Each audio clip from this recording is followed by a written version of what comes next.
Salut, nouvelle vidéo, changer de vie, vivre à la campagne. Aujourd'hui, nouveau format. Je vous emmène avec moi en randonnée, on va faire une randonnée commentée. Donc je viens de beaucoup plus bas, d'un lac, de plusieurs lacs même. Et c'est là où j'ai tourné la vidéo sur les apports de la randonnée au survivalisme, à la survie, à la résilience. Je mettrai le lien de la vidéo en description. Et donc dans cette vidéo j'expliquais que sur la carte IGN il n'y avait pas de tracé de GR, de chemin de grande randonnée. Il y avait simplement un tracé bleu très espacé qui indiquait une sente, ou en tout cas une façon possible, une voie d'accéder à un col. Donc je viens de tout en bas, j'ai dû franchir les pierriers que vous voyez, la neige. Alors quand on est confronté à la neige comme ça au printemps, il faut faire très attention quand on marche dessus parce que évidemment elle fond et on peut avoir sa jambe qui s'enfonce dans la neige et selon la profondeur de la chute on peut se faire de graves blessures, se casser la jambe, la cheville, le genou. Il faut faire très attention et donc en général on essaye autant que possible de contourner la neige. Donc on passe dans les pierriers, mais alors les pierriers c'est des gros blocs. Certains font plusieurs mètres de hauteur, d'autres sont très pointus et donc il faut être prudent. Alors pour me repérer, j'avais ce pic que je connais pour en avoir fait l'ascension, qui était un repère. Je sais qu'il y a un col à gauche dont aussi il me semble avoir reconnu les traits, et surtout j'avais une construction humaine qu'on voit là-bas au fond, le pic du Midi. Et donc avec tous ces éléments là combinés, ma connaissance du terrain plus les constructions humaines, j'ai pu me repérer. Et donc le col que je vise c'est celui-ci et on va le faire ensemble, on va le franchir ensemble si tout va bien. Alors d'autre part je vois que dans la neige à peu près ici il y a des traces de pas, donc des personnes ont dû venir d'un col qui est là-bas derrière, marcher ici et peut-être rejoindre le col là-haut. Allez, on y va, c'est parti.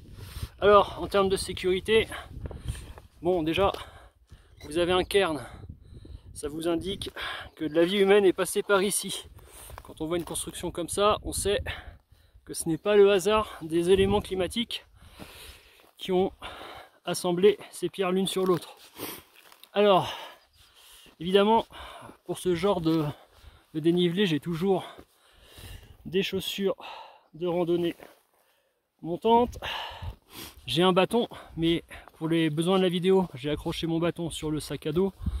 C'est pas très prudent, donc si ça devient trop escarpé, trop difficile, j'arrêterai la vidéo pour reprendre mon bâton.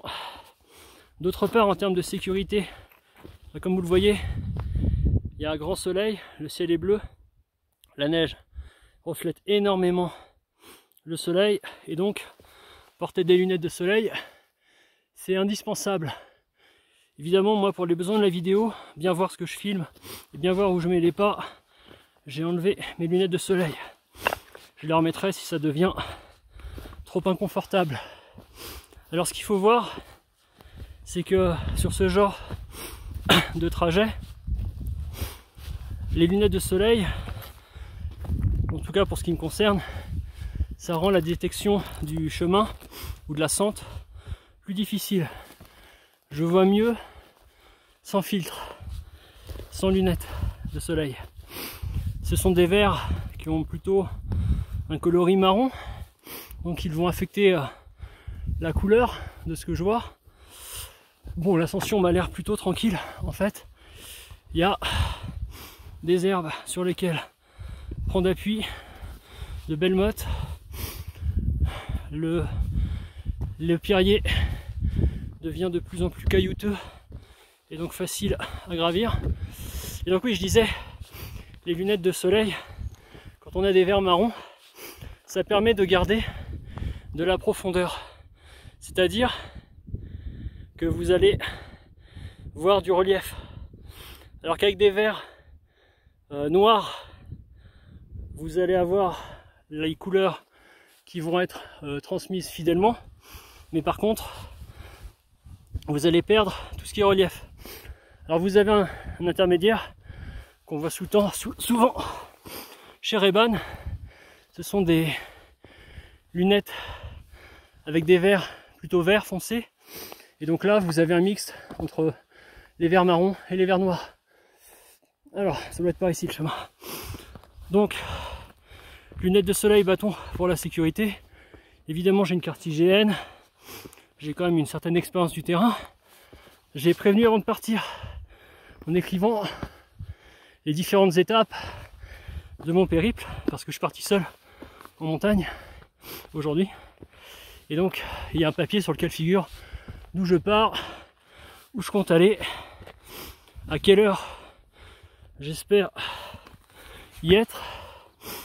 Et donc, ça permet, en cas de retard important le soir, de prévenir les secours si jamais j'étais pas là pour la soupe.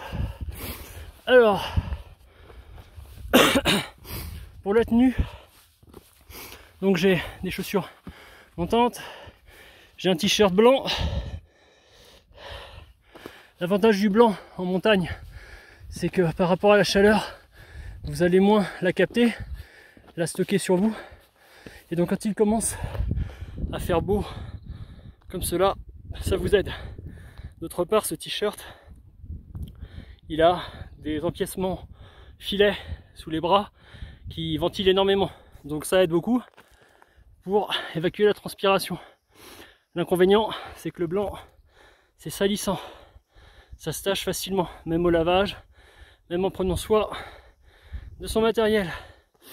Dans la vidéo où je parlais des apports de la randonnée aux survivalistes, je pense qu'il y a un élément important, ça me vient à l'esprit, c'est la beauté, la vie. Quand on est dans tout ce qui est survivalisme, survie, résilience, ça peut devenir anxiogène très vite, inquiétant, stressant, et on peut oublier de vivre. Dans survivre, dans le survivalisme, on a envie de garder sa vie, de la prolonger. On y tient, mais parfois on peut s'oublier.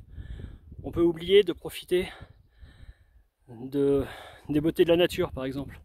Et la randonnée est pour moi, je pense, un apport essentiel à ces pratiquants de résilience. Allez, on y retourne. J'ai fait une pause. Évidemment, quand on fait une ascension comme ça, qu'on parle fort pour couvrir le vent éventuel, qu'on se filme, il faut parler fort, ça déshydrate. Il faut prévoir des réserves d'eau en conséquence. Et aussi adapter son allure, parce que le cœur bat vite.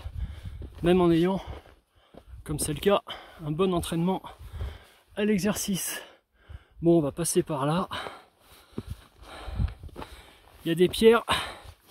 Les pierres, c'est pratique pour avoir des appuis solides qui ne s'affaissent pas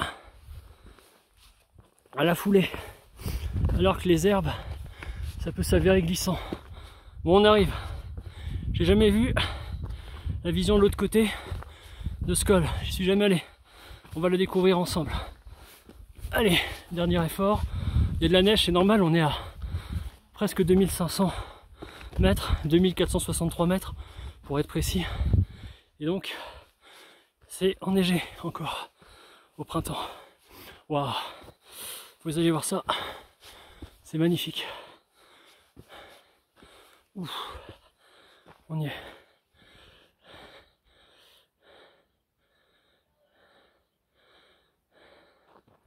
Abonnez-vous, likez, commentez, partagez, ça m'encourage et soutient le projet. D'avance, merci, à plus!